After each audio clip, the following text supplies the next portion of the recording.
Pelaku jambret JR, warga kompleks Suasana Patra Tegal Binangun Pelaju, hanya bisa pasrah ketika ratusan warga silih berganti menghajarnya. Beruntung petugas dari Polsek Ilir Barat 1 Palembang bergerak cepat mengamankan tersangka dari amukan warga. Menurut pengakuan korban Fauzia, peristiwa tersebut berawal ketika dirinya hendak membeli sayur dan melewati jalan Seruni dalam keadaan sepi.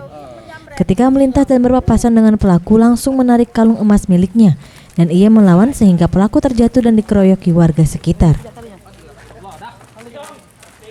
Sayur kurang cabai, uang di rumah tak kate, uang majikan pergi galau. Laju kita nak beli mak itu datang dia ni lewat bermotor. Lah berapa kali dia lewat tu? Dewean.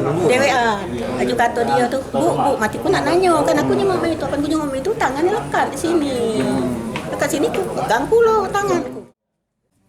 Sementara itu, Kapolsek IB1 Palembang AKP Handoko Sanjaya membenarkan jika pelaku bersama barang bukti berupa 1 unit sepeda motor yang digunakan untuk menjamret sudah diamankan di Polsek IB1. Untuk sementara pelaku beraksi seorang diri. Untuk sementara masih sendirian, mungkin kita dalami motifnya apakah yang tersangka melakukan kegiatan jambret tersebut 2 orang atau lebih. Pelaku dijerat pasal 363 dengan ancaman hukuman 5 tahun penjara. Faradu Satria, Sriwijaya TV.